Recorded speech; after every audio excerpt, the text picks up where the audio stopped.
मुझे याद है जिस दिन पहले दिन खतरे के निशान के ऊपर पानी बढ़ा, भारतीय जनता पार्टी के नेता यहीं कार्यालय में प्रोटेस्ट करने आए थे कि दिल्ली में बाढ़ इसलिए आ रही है, पानी इसलिए बढ़ रहा है कि दिल्ली के मुख्यमंत्री ने, पीडब्ल्यूडी विभाग ने और एमसीडी ने नालों की सफाई नहीं की, इसलिए पानी बढ़ रहा है।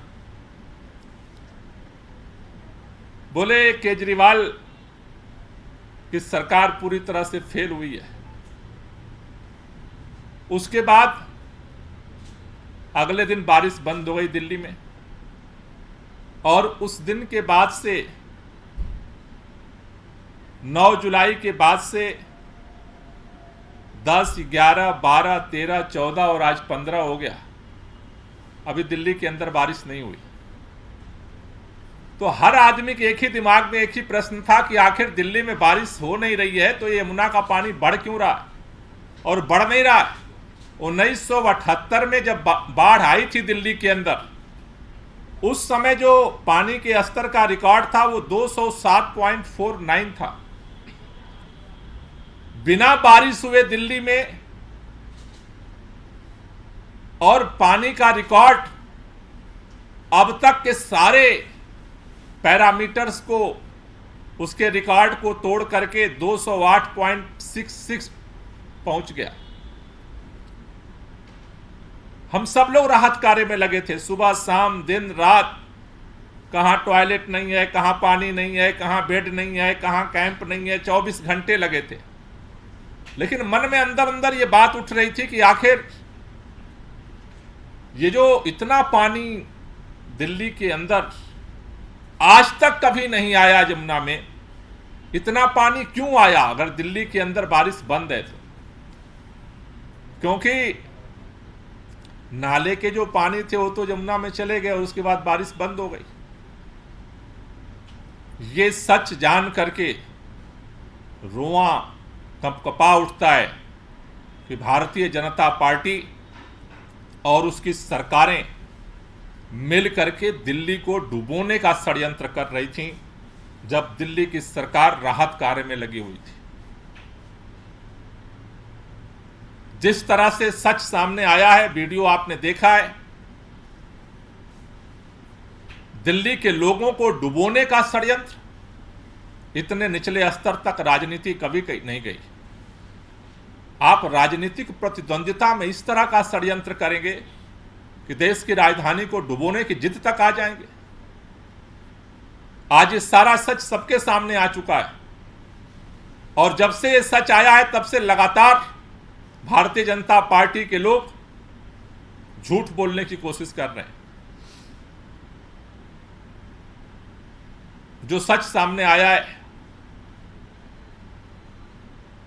हिमाचल प्रदेश का पानी हो या हरियाणा या तमाम उन क्षेत्रों का पानी, दिल्ली के अंदर जो बाढ़ की स्थिति पैदा हुई वो भारतीय जनता पार्टी के सरकार द्वारा हथनी कुंड से पानी छोड़ने के कारण पैदा हुई,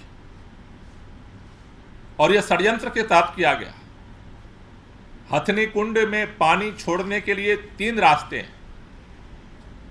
एक रास्ता दिल्ली की तरफ आता है, एक रास्ता उत्तर प्रदेश की तरफ जाता है जिसको ईस्टर्न बोलते हैं, और तीसरा रास्ता हरियाणा की तरफ कैनाल जाता है।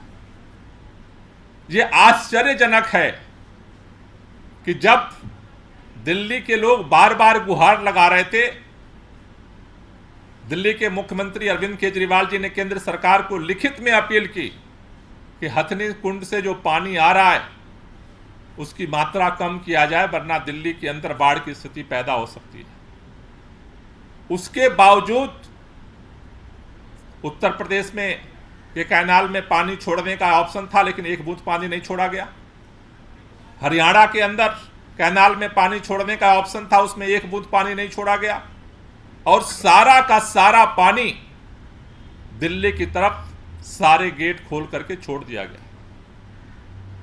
दिल्ली की स्थितियों से ऐसा नहीं कि उनको खबर नहीं मिल रही थी, लगातार केंद्र सरकार के द्वारा ही, केंद्रीय वाटर कमीशन के द्वारा ही ये बार बार रोजाना रिपोर्ट जारी हो रही थी, हर पल की रिपोर्ट जारी हो रही थी लेकिन जानबूझ करके 13 तारीख तक दिल्ली के अंदर सारे पानी को छोड़ा गया और उस पानी की वजह से आज दिल्ली के अंदर बाढ़ में लोगों को डूबना पड़ा।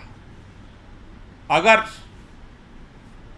उत्तर प्रदेश के कैनाल में पानी छोड़ा गया होता, हरियाणा के कैनाल में पानी छोड़ा गया होता, तो दिल्ली के अंदर बाढ़ की जो स्थिति है वो नहीं पैदा होती। दिल्ली के अंदर पानी का स्तर बढ़ता, लेकिन इस स्तर पे नहीं बढ़ता कि दिल्ली के अंदर सारी सड़कों को बंद करना पड़े, दिल्ली के अंदर पानी सुप्रीम कोर्ट तक पहुंच जाए, दिल्ली सचिवालय तक पानी पहुंच जाए, कई कॉलोनियां जलमग्न हो जाए, ऐसी स्थिति नहीं पैदा होती। ये बहुत ही शर्मनाक है और इस तथ्य को जानने के बाद हर किसी के मन में एक ही बात उठ रही है कि आखिर इस दिल्ली को डुबाने की साजिश क्यों की गई।